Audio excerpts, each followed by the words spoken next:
जय Hind. 21 learner hub में आप सभी का स्वागत है। तो अध्याय बयान में क्या था, विकास की अवधारणा एवं इसका अधिगम से संबंध। तो इसका थ्योरी हम लोग पढ़ लेंगे। अब क्वेश्चन आंसर, जो कि इसका पूरा क्वेश्चन आंसर हम लोग पढ़ते हैं। तो जिसमें सबसे पहले अभ्यास प्रश्न में पहला क्वेश्चन क्या है, तो पहला है विकास की प्रक्रिया में जीवन के मूल्यों, व्यक्ति, व्यवहार इत्यादि के विकास में भी सम्मिलित है। तो इसमें सम्मिलित क्या क्या है? दृष्टिकोण, बी स्वभाव, सी रुचि या डी आदत। तो इसका कौन सा होगा आंसर? ये चारों में, तो चारों में इसका आंसर होगा। जैसे कूट वन में दिल है ए और बी, कूट दो में ए बी और सी, कूट तीन में दिल है बी सी डी, या डी में दिल है, चार में दिल है सभी। तो इसका आंसर होगा 4 नंबर सभी, मतलब दृष्टिकोण, स्वभाव, रुचि और आदत, ये चारों है जो कि जीवन के मूल्यों को व्यक्तित्व और व्यवहार में विकास सम्मिलित होते हैं। उसके बाद आते हैं दूसरा नंबर क्वेश्चन क्या कहता है। दूसरा नंबर क्वेश्चन में क्या है, बाल विकास के अध्ययन को, बाल विकास के अध्ययन में निम्नलिखित में से किन बातों को सम्मिलित किया जाता है? तो इसका आंसर कौन सा होगा? बाल विकास के अध्ययन में निम्नलिखित में से किन बातों को किया जाता है? तो पहला क्या, आयु के साथ होने वाले परिवर्तनों का स्वरूप होता है। दूसरा बी में क्या, बालकों में होने वाले परिवर्तनों का विशेष आयु के साथ क्या संबंध होते हैं। या तीसरा सी में नंबर है, बालकों में पाए जाने वाली व्यक्तित्व विभिन्नताओं के लिए किस प्रकार के अनुवांशिक एवं परिवेश परिवेश जन प्रभाव को उत्तरदायी होता है। तो इसमें क्या होगा, इसका तीनों होना चाहिए। तो तीनों किस में है? तीनों किसी चार चार नंबर, तो ये सभी होगा, 4 नंबर वाला में होगा आंसर इसका। आयु के साथ होने वाले परिवर्तन भी स्वरूप होगा और परिवर्तन का विशेष आयु के साथ संबंध हो विकास के अध्ययन में। उसके बाद आते हैं 3 नंबर में क्या है। तो 3 नंबर में क्या है, कौन सी पाठचर्या सर्वाधिक उपयुक्त होगी? तो बालकों के लिए कौन सी पाठचर्या सर्वाधिक उपयुक्त होगी? तो 3 नंबर का कौन सा होगा? 3 का 1 नंबर होगा, बालक के शारीरिक एवं मानसिक विकास के अंतर संबंधों के अनुकूल। मैंने बालक में जो शारीरिक और मानसिक जो विकास होते हैं उसके आपस में संबंध होगा। यह है 3 नंबर का आंसर। अब 4 नंबर के आते हैं हम लोग। 4 नंबर में क्या है, आप अपनी कक्षा में से कुछ छात्रों को चुनकर 6 महीनों में उनमें होने वाले विकास की एक रिपोर्ट तैयार करना चाहते हैं। तो इसके लिए आप निम्न में से क्या चुनेंगे? 4 नंबर में क्या होगा, जैसे प्रत्येक माह उनकी लंबाई मापेंगे, या प्रत्येक प्रत्येक माह उनका वजन तौलेंगे, या 3 नंबर में क्या, प्रत्येक माह उनकी रुचि, आदत, दृष्टिकोण, स्वभाव, व्यक्तित्व, व्यवहार आदि में होने वाले परिवर्तन की जांच करेंगे, या प्रत्येक माह उनके शरीर आकार में होने वाले परिवर्तन की जांच करेंगे। तो इसमें क्या जांच करेंगे? तो इसमें होगा 3 नंबर। उस 3 नंबर में क्या, उसके प्रत्येक माह उनकी रुचि क्या है, आदत उनका कैसे हो रहा है, स्वभाव में क्या बदलाव आ रहा है, जैसे व्यक्तित्व, व्यवहार में आदि में होने परिवर्तन को जांच करेंगे। इससे छात्र अपनी कक्षा में कुछ छात्रों को चुनकर उनका और विकास का रिपोर्ट तैयार करेंगे। 4 नंबर का ये है। 5 नंबर में क्या है, 5 नंबर में है कि मानव का विकास निम्न में से किस पर निर्भर होता है? तो मानव का विकास किस पर निर्भर होता है? तो इसका आंसर होगा 4 नंबर, उसकी वृद्धि तथा वातावरण से मिलने वाली परिपक्वता पर निर्भर होता है। उसको बुद्धि पर, वातावरण पर नहीं, या नहीं, उसको वृद्धि तथा वातावरण दोनों हो गया से मिलने वाली परिपक्वता पर निर्भर करता है, क्या मानव के विकास का निर्भर। उसके बाद आते हैं 6 नंबर में, जब किशोर में किसी वस्तु, समस्या या परिस्थिति के लिए निजी स्तर पर निर्णय लेने की क्षमता का विकास परिपक्व होने लगता है। तो इस विकास को क्या कहते हैं? पहला भाषाई विकास, बी दूसरा संज्ञानात्मक विकास, या तीसरा सामाजिक विकास, या चौथा मनोगत्यात्मक विकास। तो 6 नंबर का क्या होगा? 6 नंबर का 2 होगा, संज्ञानात्मक विकास। अब आते हैं 7 नंबर में हम लोग, क्या है 7 नंबर का क्वेश्चन देखते हैं। बालक का संवेगात्मक विकास निम्नलिखित में से किसे प्रभावित करता है? या उसके शारीरिक विकास पर, या उसके सामाजिक विकास पर, या उसके नैतिक विकास पर, या सभी होगा? तो 7 का क्या होगा? सब होगा, सब पर निर्भर करेगा उसका विकास। 8 नंबर में है, निम्नलिखित में से कौन सा बालक के सामाजिक विकास को प्रभावित नहीं करता है? तो 8 नंबर में क्या है, कौन है जो बालक के विकास को प्रभावित नहीं करेगा? तो उपयुक्त में से कोई नहीं। बुद्धि, तर्क शक्ति, भाषा की क्षमता, ये सब नहीं, उपयुक्त में से कोई नहीं है जो कि सामाजिक विकास को प्रभावित नहीं करेगा। उसके बाद आता है 9 नंबर में क्या है? विकास के विभिन्न आयामों के संदर्भ में निम्नलिखित में से कौन सा कथन असत्य है? विकास के विभिन्न आयाम, ऐसा क्वेश्चन ऐसा ही रहेगा। विकास के विभिन्न आयामों के संदर्भ में निम्नलिखित में से कौन सा कथन असत्य है? तो 9 नंबर में कौन सा कथन है जो कि गलत है? तो पहला में क्या है? कल्पना करना, स्मरण करना, विचार करना, निरीक्षण करना, समस्या करना या निर्णय लेना इत्यादि की योग्यता संज्ञानात्मक विकास के फलस्वरूप ही विकास होते थे। ये तो सही है। दूसरा में क्या है? भाषा का विकास एक प्रकार का संज्ञानात्मक विकास है, तो भाषा का विकास संज्ञानात्मक विकास के अंतर्गत ही आता है। और तीसरा में क्या है? भाषाई, मानसिक, संवेगात्मक, सामाजिक, चारित्रिक विकास विभिन्न आयु स्तरों में समान प्रकार से होते हैं। ये गलत। समान प्रकार से विभिन्न आयु आयु में क्या होता है? अलग अलग प्रकार से विकास होता है, समान नहीं होता। अब चौथा में क्या है? क्रियात्मक विकास का अर्थ होता है व्यक्ति की क्रियात्मक शक्ति, क्षमता और योग्यताओं में विकास। ये सही है। तो इसका आंसर कौन होगा? 9 का 3 नंबर होगा, जो कि कथन गलत है। अब आते हैं 10 नंबर में। आपकी कक्षा का एक छात्र राजू शारीरिक विकास की दृष्टि से काफी पिछड़ा हुआ। आपको विकास के निम्न में से किस आयाम में राजू को पिछड़ने की चिंता हो सकती है? तो 10 नंबर में क्या होगा? ए संवेगात्मक विकास, या बी बौद्धिक विकास, या सी सामाजिक विकास। तो इसमें क्या होगा? तीनों रहेगा, तो होगा वो पिछड़ने की चिंता हो सकती है। संवेगात्मक विकास, बौद्धिक विकास और सामाजिक विकास, इसका सभी आंसर होगा। 10 नंबर का 4। 11 का होगा, क्या होगा 11 में? जैसे वृद्धि और विकास के संदर्भ में निम्नलिखित में से कौन सा कथन सत्य है? तो वृद्धि और विकास के संदर्भ में कौन सा कथन सत्य है, ये देखना। तो ये में क्या है? वृद्धि विकास की प्रक्रिया का एक चरण होता है जिसका क्षेत्र असीमित होता है, या विकास स्वयं से एक विस्तृत अर्थ रखता है एवं वृद्धि इसका एक भाग होता है, या विकास एक सतत प्रक्रिया जो बालक को परिपक्व होने के बाद भी चलती रहती है। तो ये तो 3 नंबर सही लग रहा है। तो इसका आंसर कौन होगा? बी और सी। ये और ये बी और सी होगा 3 नंबर। विकास स्वयं एक विस्तृत अर्थ रखता है और विस्तृत वृद्धि का इसका एक भाग होता है। अब विकास जो कि जीवन पर्यंत चलते रहता है। इसका 11 का हो गया। 12 नंबर में हम लोग आते हैं। 12 नंबर में क्या कहता है? वृद्धि शब्द का प्रयोग सर्वप्रथम परिवर्तनों के लिए, विकास का प्रयोग खाली स्थान परिवर्तनों के साथ साथ क्या परिवर्तन के लिए भी होता है? तो 12 नंबर का कौन सा होगा?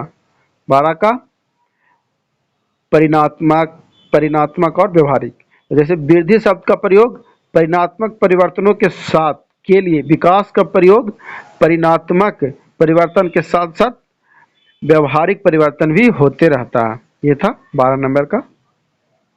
13 नंबर में देखिए ऐसे ही क्वेश्चन आता है। इसमें क्वेश्चन जब तक पूरा पढ़िएगा नहीं, जानिएगा नहीं, तो कैसे बना पाइएगा।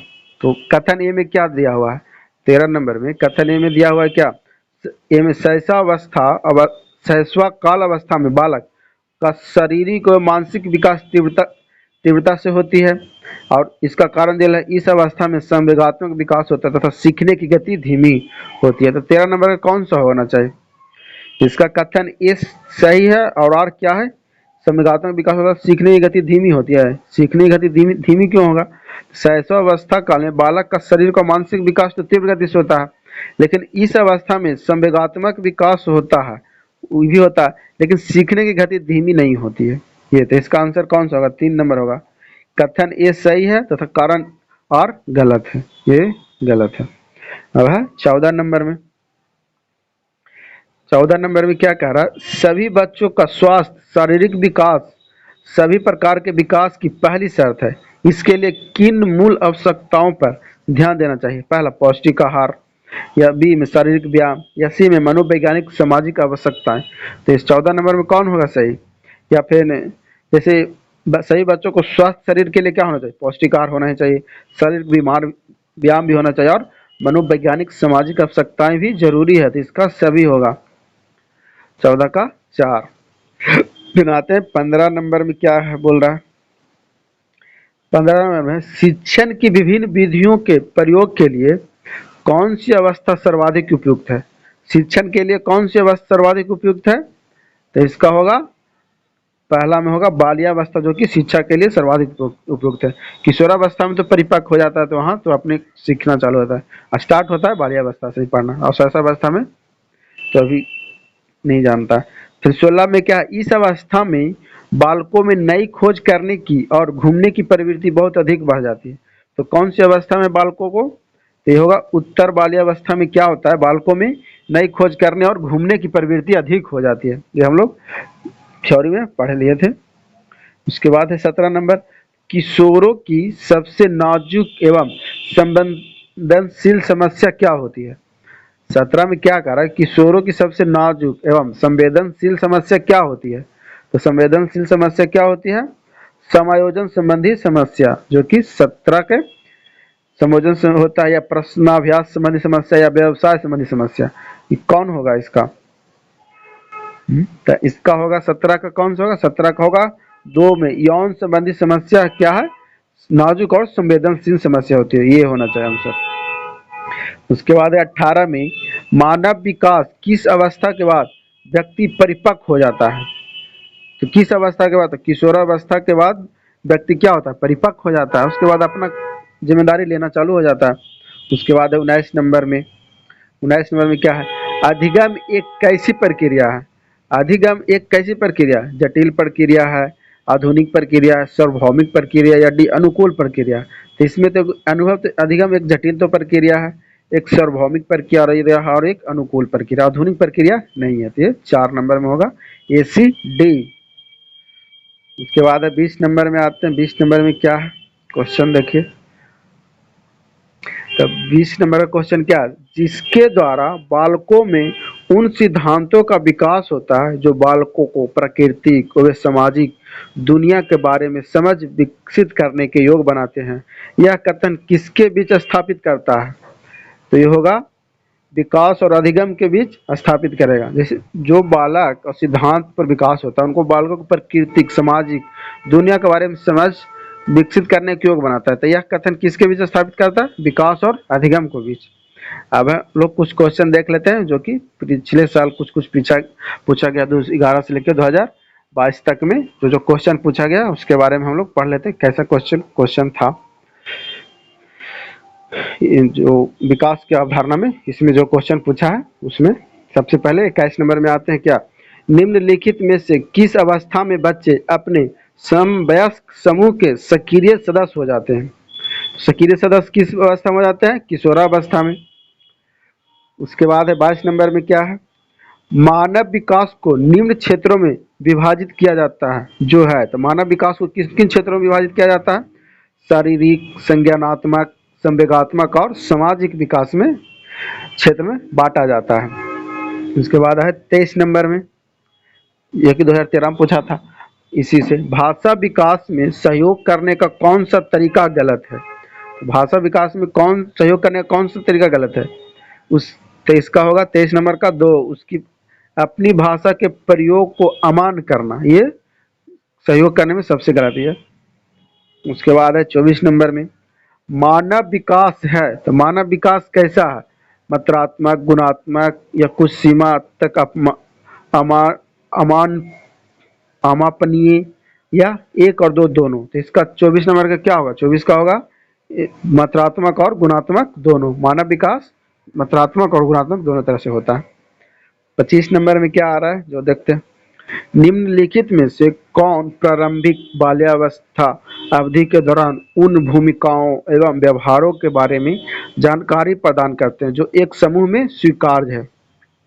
तो एक समूह में स्वीकार्य कौन है, भाई बहन अध्यापक, अध्यापक एवं साथी, साथी एवं माता पिता, या माता पिता एवं भाई बहन। तो एक साथ कौन होगा, माता पिता एवं भाई बहन होगा, एक समूह में स्वीकार्य होगा। भाई बहन के साथ अध्यापक कैसे होगा, माता पिता के साथ भाई बहन या उसका बेटा बेटी हो सकता है, वही होगा। उसके बाद है 26 नंबर में, 26 में क्या, कोई भी नाराज हो सकता है, यह आसान है, परंतु एक सही व्यक्ति के ऊपर सही मात्रा में सही समय पर सही उद्देश्य के लिए सही तरीके से नाराज होना आसान नहीं है। यह संबंधित है किससे, तो 26 नंबर का क्या होगा, 26 का संवेगात्मक विकास के अंतर्गत आएगा। संवेगात्मक विकास के अनुसार सही समय में नाराज होना के अंतर्गत आता है। उसके बाद है 27 नंबर में क्या है, शैशवा काल की अवधि है। शैशवा काल की अवधि क्या है, जन्म से 2 वर्ष शैशवा काल की अवधि है। उसके बाद 28 नंबर में, विकास खाली स्थान से खाली स्थान किसकी ओर बढ़ता है? की ओर बढ़ता है। तो विकास किसकी ओर बढ़ता है? समान से विशिष्ट की ओर। विकास का अवधारणा है नीचे से ऊपर की ओर जाना है, मतलब समान से विशिष्ट की ओर जाना। 29 में क्या है? विकास की गति एक व्यक्ति से दूसरे में भिन्न होते, किंतु यह एक कैसी नमूने का अनुगमन करती है? एड़ी से चोटी, अव्यवस्थित, अप्रत्याशित, क्रमबद्ध और व्यवस्थित। तो 29 के क्या होगा? 29 के 4 होगा, क्रमबद्ध और व्यवस्थित। जैसे समान से विशिष्ट हुआ या क्रमबद्ध या व्यवस्थित, ये दोनों तरह से हो सकता है। उसके बाद है 30 नंबर में, भाषा विकास के लिए प्रारंभिक वचन या काल है क्या? 30 नंबर क्या है? अति संवेदनशील है। भाषा विकास के लिए प्रारंभिक बचपन किस काल के अंतर्गत आता है? अति संवेदनशील के अंतर्गत आता है। अब आते हैं 31 नंबर में, क्या बोलता है? भाषा के विकास के लिए सबसे संवेदनशील समय निम्नलिखित में से कौन सा है? तो भाषा के विकास के लिए सबसे संवेदनशील समय कौन सा समय होता है? तो वो होता है प्रारंभिक से बचपन का समय, या जन्म से पूर्व का समय, या वयस्क या मध्य काल। तो 31 का 3 नंबर होना चाहिए, प्रारंभिक बचपन का समय। 32 नंबर में क्या है? 32 का देखते हैं, किसके अतिरिक्त निम्नलिखित कारणों में से खेल युवा बच्चों के विकास में एक महत्वपूर्ण भूमिका निभाता है? तो ये होगा, यह समय बिताने का एक सुखद तरीका है। जैसे निम्नलिखित कारणों में खेल युवा बच्चों को विकास में एक महत्वपूर्ण भूमिका निभाता है, क्या? तो यह समय बिताने का एक सुखद तरीका है 32 का। 33 में आते हैं, अनुशासन जो अधिगम वातावरण में एक महत्वपूर्ण भूमिका निभाता है, यह किस तरह की सहायता करता है?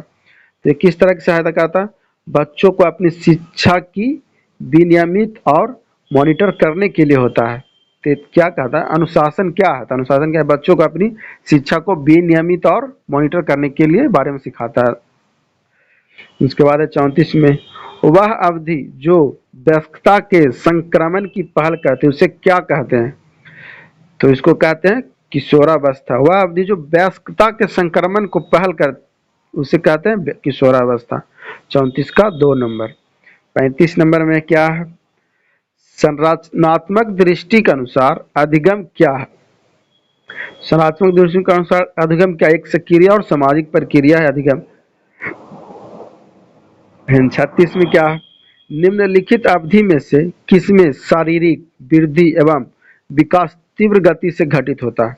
तो शारीरिक जो कि है वृद्धि और विकास को जो तीव्र गति से घटित होता है वो होता है शैशवावस्था एवं प्रारंभिक बाल्यावस्था में तीव्र विकास तीव्र गति से होता है। उसके बाद है 37 नंबर में क्या है? विकास के संदर्भ में निम्नलिखित में से कौन सा कथन सही है?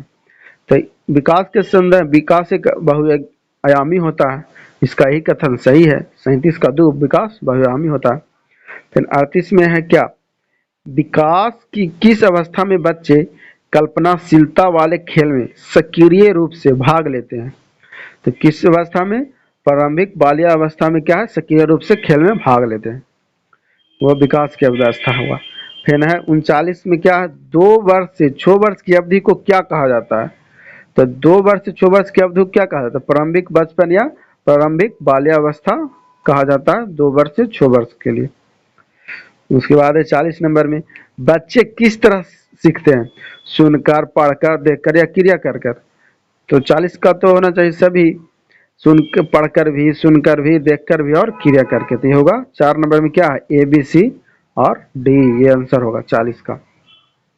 आते हैं 41 में, देखिए 2022 में पूछा है ऐसा क्वेश्चन, जो कि ऑनलाइन बेसिस पे पूछा गया क्वेश्चन है।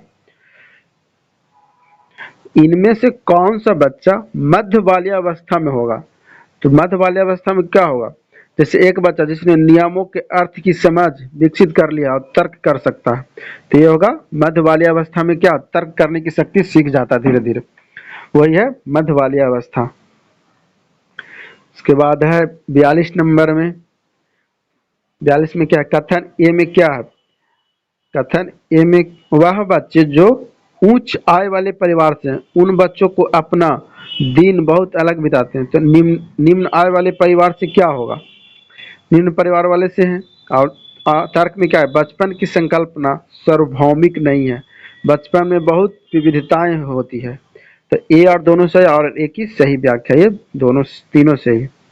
मतलब क्या है, बच्चे जो कि उच्च आय वाले परिवार से हैं उन बच्चों को अपना दिन बहुत अलग बिताते हैं, और निम्न आय वाले परिवार से हैं तो बचपन की संकल्पना क्या होती है, सार्वभौमिक नहीं है तथा बचपन में बहुत विविधताएं होती है, ये सही व्याख्या है उसका। तो 42 का क्या होगा, 3 नंबर। उसके बाद आते हैं 43 में, ये भी 2022 में पूछा गया क्वेश्चन है। तो अधिगम के संदर्भ में निम्न में से कौन सा कथन सही है। तो इसमें कौन सा कथन सही है अधिगम के संदर्भ में, तो अधिगम एक निष्क्रिय प्रक्रिया नहीं, निष्क्रिय तो नहीं है, ये तो गलत होगा। भावों का अधिगम प्रक्रिया पर कोई प्रभाव नहीं होता, ये भी गलत है, प्रभाव पड़ता है। परीक्षा ही अधिगम का चरम लक्ष्य है, ये भी नहीं होगा। तो इसका तो अब 4 नंबर होना ही है। जैसे अधिगम एक जटिल प्रक्रिया जिसमें अधिगमकर्ताओं की सक्रिय संलग्नता आवश्यक होती है, तो इसका हो गया 4 नंबर 43 के। 44 में क्या है, वृद्धि किस अवस्था में बालक अपनी संवेदी इंद्रियों की सहायता से वस्तुओं को समझने की कोशिश करता है। तो 44 का क्या होगा, वृद्धि किस अवस्था में बालक अपनी संवेदी इंद्रिय सेंसरी मोटर की आवश्यकता से वस्तुओं को समझने की कोशिश करता है, वह होता है आरंभिक बाल्यावस्था में समझने की कोशिश करता है अपनी इंद्रियों से। उसके बाद है 45 में क्या है, खिलौनों की आयु टॉय एज किसे कहा जाता है। तो टॉय एज किसे बोलते हैं, बाल्यावस्था को बोलेंगे। 45 का 3, खिलौनों का आयु बाल्यावस्था को ही टॉय एज बोला जाता है। वीडियो अच्छी लगी तो लाइक करें, चैनल को सब्सक्राइब जरूर करें और अपने दोस्तों को भी शेयर करें ताकि उनको भी देखने का सुनने का मौका मिले और वो पढ़ सकें आगे।